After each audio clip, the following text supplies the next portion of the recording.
릭 본변 호 시시동가 릭 미타수도 수하 표부에사 터포 빈생자 바래 두루 더바와고가 네구이데 릭되하 표부에사 터포 빈센달레 콘넷당자 바래래 나성도 릭 미타수 엥가 털라비 땐떠르네하고 샤자 바래 털라비 넷넷 아자마로 두루 어트왓 아강송니야 덕후고 샤뒤သွားကြ 바래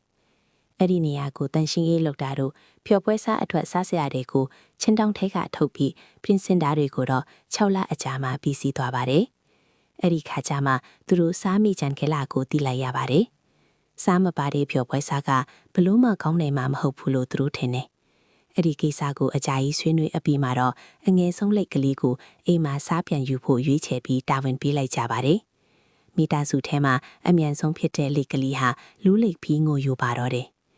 နောက်တော့ကတိတစ်ခုတောင်းပြီးမှသွားမယ်လို့သဘောတူပါတယ်။ကတိကတော့ဘသူမှသူပြန်မရောက်မချင်းအစားအထုပ်တွေကိုမစားပါဘူးဆိုတဲ့ကတိပါပဲ။တမိသားစုလုံးကသဘောတူလိုက်တော့မှလိတ်ကလေးထွက်သွားပါတော့တယ်။၃နှစ်ကြာတဲ့အထိလိတ်ကလေးပြန်ရောက်မလာပါဘူး။9နှစ်6နှစ်9နှစ်မြောက်လာတဲ့အခါမှာတော့အသက်အကြီးဆုံးလိတ်ကြီးကဖိုက်စားတဲ့တန်ကိုမခံနိုင်ရှာတော့ပါဘူး။ဒါကြောင့်သူတော့စားတော့မယ်လို့ပြောပြီးအသားညပုံပုံထုတ်ကိုဖွင့်လိုက်ပါတော့တယ်